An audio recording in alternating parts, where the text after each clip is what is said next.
સુરત જિલ્લા કક્ષાના પ્રજાસત્તાક પર્વની ઉજવણી માંડવી ખાતે કરવામાં આવી હતી, જ્યાં કલેક્ટરે રાષ્ટ્રધ્વજને સલામી આપી હતી।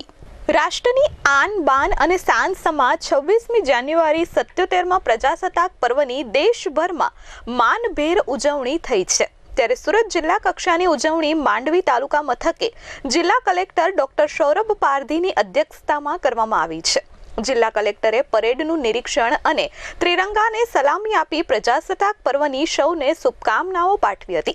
આ પ્રસંગે જિલ્લા કલેક્ટરે આઝાદીની લડાઈમાં યોગદાન આપનારા સ્વાતંત્ર્ય સેનાનીઓને યાદ કર્યા હતા। વધુમાં તેમણે કહ્યું હતું કે આઝાદીની લડાઈમાં સુરત જિલ્લાના માંડવી તાલુકાનું યોગદાન અત્યંત મહત્વનું અને ગૌરવશાળી રહ્યું છે। ખાસ કરીને ખેડૂત સત્યાગ્રહો અને આદિવાસી જાગૃતિના કિસ્સામાં માંડવીએ અગ્રીમ ભૂમિકા ભજવી છે। માંડવી તાલુકાના વિકાસ માટે 25 લાખનો ચેક જિલ્લા કલેક્ટર ડોક્ટર સૌરભ પારધીના હસ્તે માંડવી પ્રાંત અધિકારીને એનાયત કરવામાં આવ્યો હતો।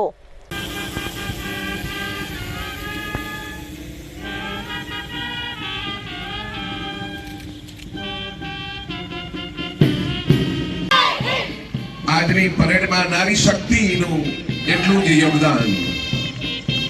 મહિલા પ્લાટૂન મુખ્ય અતિથિને સલામી આપી રહ્યા છે Sushri S D Chavda, PS Chavda hospital. Bureau report S24 news Mandvi.